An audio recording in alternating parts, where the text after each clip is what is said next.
وَلَقَدْ يَسَّرْنَا الْقُرْآنَ لِلذِّكْرِ فَهَلْ مِن مُّدَّكِرٍ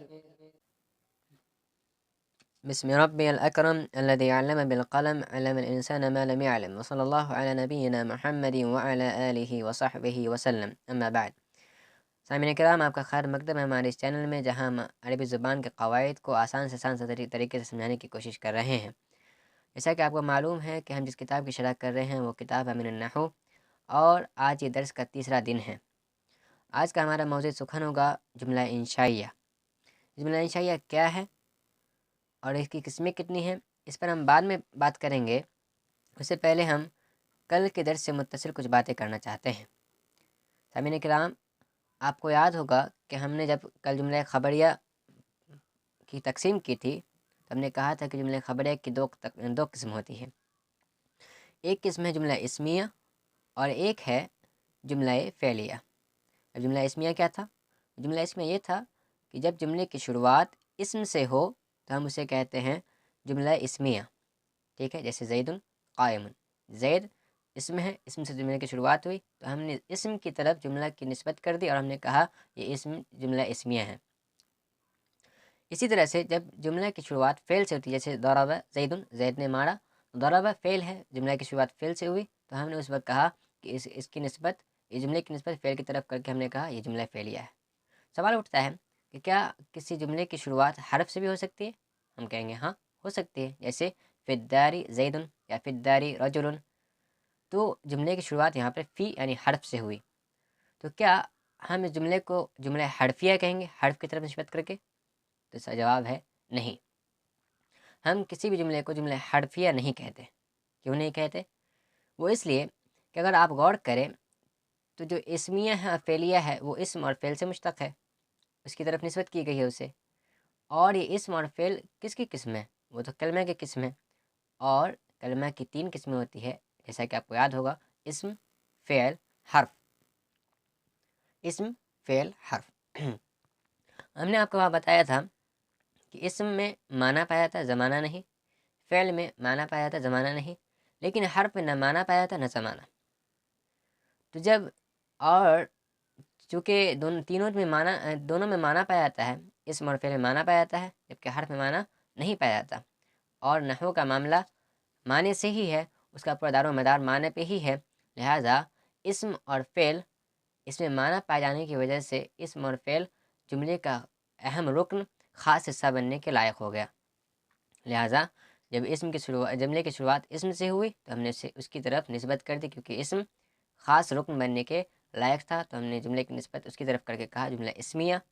جب فعل سے شروع ہوا تو چونکہ فعل خاص رکن بننے کے لیے لائق تھا تو ہم نے اس کی طرف جملے کی نسبت کر دی، ہم نے کہا جملہ فعلیہ۔ لیکن حرف میں چونکہ معنی ہی نہیں پایا جاتا جو کہ اصل ہے، جب معنی ہی نہیں پایا جاتا تو یہ جملہ کا اہم رکن بننے کے لائق نہیں تھا، لہٰذا ہم نے اس کی جملے کی نسبت اس کی طرف ہم نے نہیں کی، اور لہٰذا ہم جملہ حرفیہ نہیں کہہ سکتے۔ تو ایسی صورت میں ہم جملہ اسمیہ کو جب حرف سے جملہ جو شروع ہوگا تو اسے ہم کیا کہیں گے؟ جیسے فی الدار رجل، ہم ایسے جملے کو کیا کہیں گے؟ ہم کہیں گے یہ جملہ، ہم اس میں کہیں گے کہ ہم حرف کے بعد والے کلمے کو دیکھیں گے، اگر وہ اسم ہوا تو ہم کہیں گے یہ جملہ اسمیہ ہے، جیسے فی الدار رجل، حرف سے شروع ہوا جملہ، اس کے بعد کیا آ رہا؟ رجل، جو کہ اسم ہے، ہم کہیں گے یہ جملہ اسمیہ ہے۔ اور ایسے جملے کو جملہ حکمیہ کہتے ہیں، یعنی حکماً یہ جملہ حکماً اسمیہ ہے، ہم اسے کہتے ہیں حکماً اسمیہ۔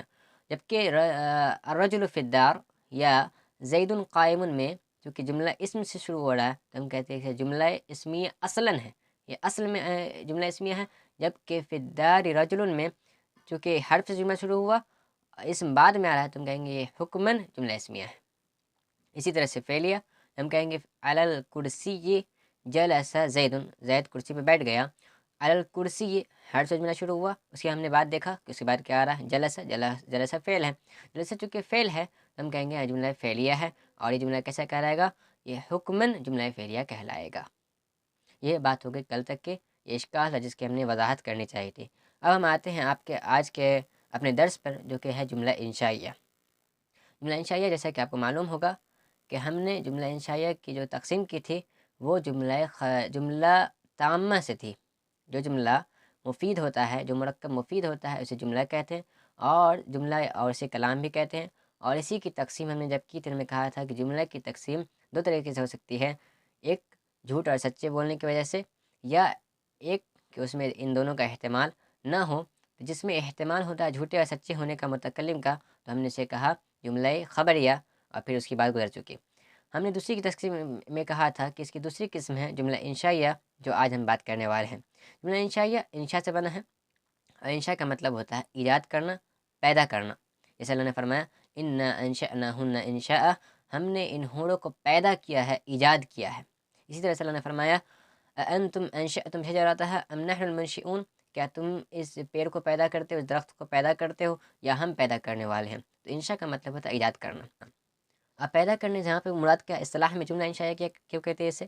ہم کہتے ہیں کہ یہاں پر متکلم یا تو اپنے اندر کے طلب کو باہر نکالتا ہے، ایجاد کرتا ہے، اس چیز کو جملہ انشائیہ کرتے ہیں، یا پھر اس میں دو وہ کام کر رہا ہوتا ہے، یا تو طلب کو ایجاد کر رہا ہوتا ہے، یا پھر اپنے اندر کسی تاثرات یا کسی کیفیت کو اپنے سے باہر کر رہا ہوتا ہے، اس کا اظہار کر رہا ہوتا ہے، ایجاد کر رہا ہوتا ہے، اس لیے اسے جملہ انشائیہ کہتے ہیں۔ جیسے کوئی کہتا ہے اپنے اندر کی کیفیت کو بیان کرتے ہوئے کہتا ہے کہ کتنا خوبصورت موسم ہے آج کا، کیا یہ خوب گھر ہے یہ، تو یہ اپنے اندر کے وہ کیفیت کو بیان کر رہا ہے کہ اسے گھر اچھا لگ رہا ہے، تو وہ اپنے اندر اس کو تعجب کو اظہار کر رہا ہے، ایجاد کر رہا ہے، اسی لیے اسے جملہ انشائیہ کہتے ہیں۔ اسی طرح سے اگر کوئی طلب کو اگر اظہار کرتا ہے، جیسے کوئی کہتا ہے یہاں آؤ، جب آنے کے لیے وہ کہہ رہا ہوتا ہے تو وہ ایجاد کر رہا ہوتا ہے، اپنے اندر کے طلب کو، کیفیت کو بیان کر رہا ہوتا ہے، جیسے جملہ انشائیہ اسی لیے کہتے ہیں۔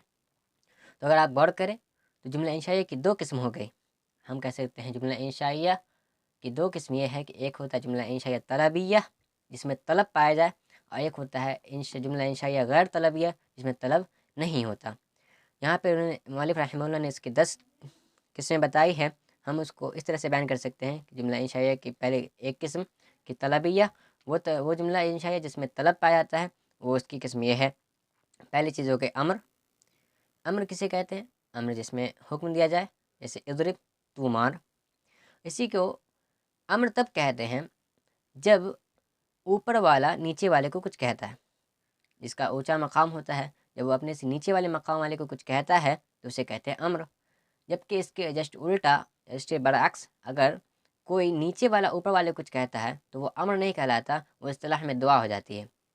دعا جیسے ہم اللہ سے کہتے ہیں، جیسے بندہ اللہ سے کہے اللہم اغفر لی، اے اللہ تو مجھے بخش دے، تو یہ بندہ چونکہ اللہ کو کہہ رہا ہے، چھوٹے رتبے والا بڑے رتبے والا کچھ کہہ رہا ہے، تو یہ دعا کہلاتی ہے۔ اسی طرح سے دوسری قسم ہے اس کی نہیں۔ نہیں سے مراد ہے جب انسان کسی کام کو کرنے سے روک رہا ہوتا ہے، یعنی طلب کر رہا ہوتا ہے کہ یہ کام وہ نہ کرے، تو اسی لیے اسے نہیں کہتے ہیں، جسے لا تضرب، تو مت مار۔ تو یہ تب ہوتا ہے جب اوپر والا نیچے والے کو کچھ کہتا ہے، جب اونچا مقام والا نیچے مقام والے کو کچھ کرنے سے روکتا ہے تو اسے کہتے ہیں نہیں۔ جبکہ اس کے برعکس نیچے رتبے والا اگر اوپر رتبے والے کو کسی کام کو کرنے سے روکتا ہے تو اسے کہتے ہیں ہم اس وقت دعا ہی کہتے ہیں۔ جیسے اللہ سے کوئی بندہ کہے اللہم لا تعذبنی، اے اللہ تو مجھے عذاب نہ دینا، تو یہ بھی دعا کہلائے گا، کیونکہ بندہ جو کہ کم رتبے والا ہے وہ اللہ سبحانہ تعالیٰ کو نہیں کر رہا ہے، تو یہ نہیں اصطلاح میں تعدباً، ادب کے باب سے یہ اس کو ہم نہیں کہیں گے، بلکہ ہم اس کو بھی دعا ہی کہیں گے۔ جملہ انشائیہ طلبیہ کی تیسری قسم ہے استفہام۔ اس میں بھی طلب پایا جاتا ہے۔ ہم پوچھتے ہیں حل ضرب زید، تو ہم کچھ نہ کچھ طلب کر رہے ہوتے ہیں کہ ہم اس سے جواب طلب کر رہے ہوتے ہیں، اسے ہم جملہ انشائیہ طلبیہ میں داخل کرتے ہیں۔ استفہام حل ضرب زید، کیا زید نے مارا؟ اور بھی اس کی تقسیم ہو سکتی ہے، ہم اس میں جانا نہیں چاہتے۔ اسی طرح سے تمنی، ایک قسم ہے تمنی جملہ انشائیہ طلبیہ کی، وہ ہے لیت زید حاضر، کاش کہ زید حاضر ہوتا۔ گویا ہم اس کے حضور کی، اس کے حاضری کی ہم تمنا کر رہے ہیں، اسی لیے ہم اس کو جملہ انشائیہ طلبیہ میں داخل کر دیتے ہیں۔ اس کے بعد ایک اور ہے، ایک قسم اور ہے جملہ انشائیہ طلبیہ کی، وہ ندا ہے۔ ندا جیسے ندا یا اللہ، تو کوئی انسان کسی کو کچھ پکار رہا ہوتا ہے، جیسے یا اللہ، بندہ اللہ کو پکارے تو کہے یا اللہ، اے اللہ، گویا وہ اس سے طلب کر رہا ہے کہ وہ اس کی طرف متوجہ ہو، تو طلب چونکہ اس میں آیا، اس لیے اس کو جملہ انشائیہ طلبیہ میں داخل کرتے ہیں۔ اس کے بعد جو قسم بچ جاتی ہے وہ ہے ایک ہے عرض۔ تو اگر آپ عرض پہ غور کریں تو اس میں لین، نرمی اور ترفق کے ساتھ کسی سے انسان سے کوئی استفہام، کچھ طلب کرتا ہے۔